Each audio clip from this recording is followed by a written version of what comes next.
मन पर माया का मैल जमा हुआ है, इसको हमें निरंतर साफ करना है, परंतु माया भी तो निरंतर मैल डाल रही है। हम कैसे जीतेंगे महाराज जी? बहुत बच्चा, डर लगता है। एक रस्सी पड़ी थी अंधेरे में, अंधेरा था और दूर से दिखाई दिया सांप है। वो सांप ने बहुत भय प्रदान किया, एक कदम भी आगे नहीं बढ़ने दे रहा था, बहुत डर लग रहा था। अब तो ऐसा लगने लगा था कि सांप काटने ही वाला है। लेकिन जब उस पर टार्च पड़ी तो हंसी आ गई कि वहां सांप था ही नहीं, वो तो रस्सी थी।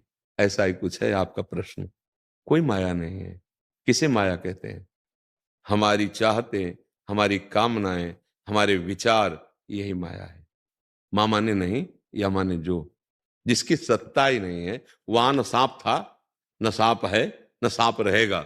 एक रस्सी पड़ी थी, उसको हमने सांप मान लिया। माया क्या है बच्चा, मैं बताओ, क्या तुम्हें माया लगता है? भया बाबा जो आसपास है शास्त्र के। भगवान है, शास्त्र तो भगवान कहते हैं, नहीं कहते? तो इसीलिए तो नाम जप करो ला, नाम जप करो। नाम जप करने से तुम्हें समझ में आए। वैसे ईमानदारी से सब बताना, गलत काम के लिए अंदर से रोक आती है कि नहीं आती है? आती है ना। आपने कभी माना श्री कृष्ण की आज्ञा है? वो नहीं माना तो गलती अपनी है ना, तभी माया दिखाई देती, नहीं कोई माया नहीं है। एकमात्र मेरा प्रीतम छुपा छुपी का खेल खेल रहा है, सच्ची कहता हूं तुमसे। छुपा छुपी का खेल खेला, वो तुम्हारे अंदर भी बैठा है, सबके अंदर भी बैठा है। पर वो इतना बड़ा जादूगर है कि ऐसे ऐसे भयानक, ऐसे ऐसे मृदु रूप, घटना, परिस्थिति लेके आता है कि हम सोचते हैं श्री कृष्ण ऐसे कैसे, भगवान ऐसे कैसे हो सकते हैं? वो बस किसी गुरु प्रदत्त दृष्टि ने पहचान की, ये छुपा छुपी का खेल हो रहा है, केवल खेल है। अगर आप पहचान गए सर्वम खलमिदम ब्रह्म, या वासुदेवा सर्वम, या सीए राम में सब जग जानी, या चिद चिद लक्षणम सर्वम राधा कृष्ण में हम जगत, खेल खत्म हो जाएगा। कोई माया नहीं है। हाँ, अब चलो है, अगर इस पर आते हैं। पहले तो हमने आपको खंडन करके बता दिया, अब मंडन करके कहते हैं। अगर माया है तो मायाधीश भी तो है ना। वो कह रहे दैवी है सा गुणमयी, मम माया दुरत्यया। बहुत दुरत्य नहीं पार हो पाओगे।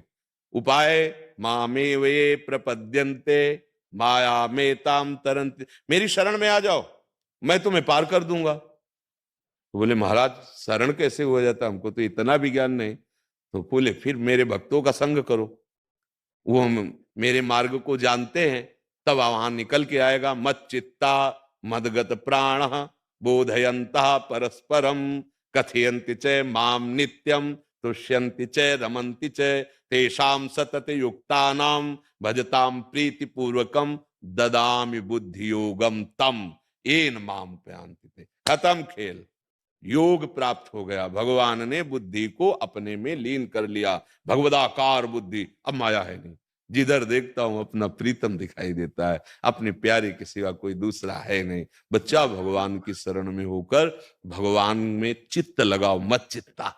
उनकी कथा सुनो, उनका नाम जप करो, यही हरे। अब हम तुम्हें उपाय बताते हैं। भगवान की शरण में हो जाओ, बिना भोग लगाए भगवान को अर्पित किए कुछ पाओ मत। चाहे पानी भी हो, पानी भी लो एक बार और उसको ऐसे देखो मन से कि भगवान आप इसे पान करो। नाम लिया, जो नाम प्रिय लगे, राम कृष्ण हरि जो नाम उच्चारण किया। जैसे अपने लोग राधा वल्लभ लाल की जय, जल पी लिए। अब भोजन की थाली है, अगर घर में ठाकुर सेवा विराजमान तो उनको अर्पित कर दिया, बाहर कहीं सेवा में तो 2 मिनट रखो और अंदर से नाम उच्चारण कर, प्रभु आप हमारे हृदय मंदिर में भी विराजमान हो, आप पाओ। तो भावना की प्रभु पा रहे शुरू कर। जल भी पियो तो भगवान को अर्पित करके। भोजन, अब भोजन अवक्षित तो भगवान को लगाया नहीं जाता, फंस गए। अब देखो माया से आप छूटना शुरू हो गए। कोई ऐसा पेय पदार्थ जो भगवान को नहीं पवा सकते, बचना शुरू हो गया। कुछ भी भगवान को अर्पित किए बिना मत खाओ, मत पियो, मत पहनो। अभी इसका, ये बाहरी क्रिया है, इसका परिणाम अंदर पहुंचना शुरू हो जाएगा।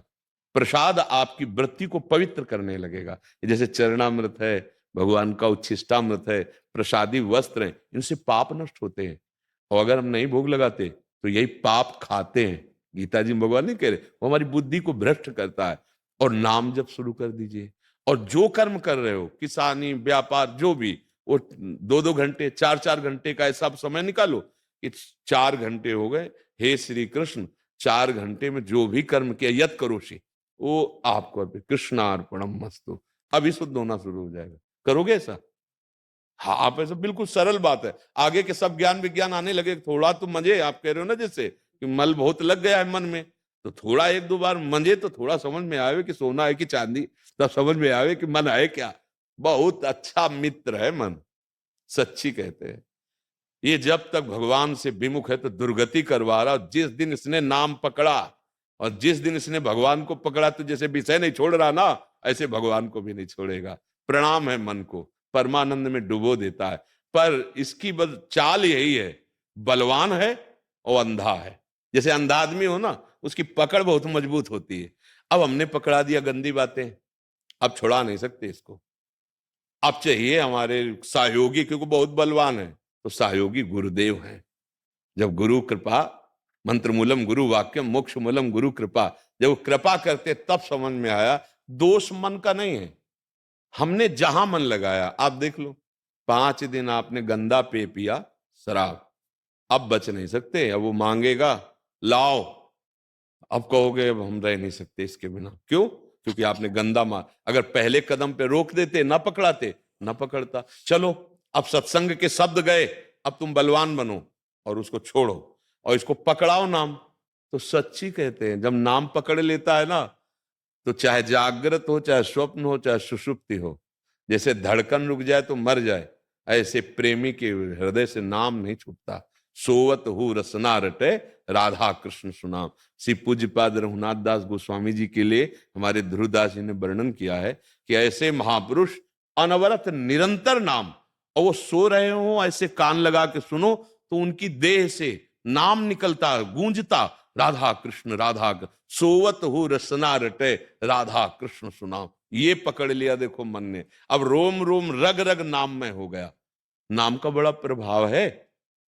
श्री पूज्य तुकाराम जी महाराज महाराष्ट्र के, तो उनकी पत्नी जो है वो थोड़ा रुद्र भाव की थी, पर बहुत अनन्य थी अपने पति की। तो उनसे कहा कि तुम किधर चले जाते हो नाम कीर्तन करने, मुझे पता नहीं चलता और हम भोग लिए हुए भ्रमण करती रहती हैं। तो उनका ऐसा करना, आज से चौराहे पे जाके कान रखना और जिस दिशा से विट्ठल विट्ठल सुनाई दे बस उधर चली आना।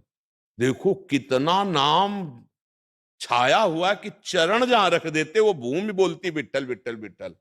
एक बार कबीर साहब जी भक्तों के दर्शन करने जब महाराष्ट्र पहुंचे, तो नामदेव जी जो महाराज हैं, नाम का स्वरूप ही समझो, तो उनकी जो सेवा में तो जनाबाई जी, वो उनके कंडे किसी ने चुरा लिए थे, तो वो कह रही थी हमारे कंडे वापस करो।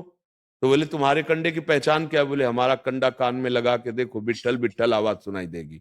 मतलब हाथ से अगर कंडे को थाप दिया तो नाम कंडे से निकल रहा है, बिट्ठल बिट्ठल। और हम लोग कितने कमजोर हो गए हैं कि हमारे मन में, हमारी जबान में नाम नहीं निकल रहा है। अगर नाम को हम स्वीकार कर ले, ऐसे महापुरुषों के चरित्रों में पाया जाता है नाम का प्रताप।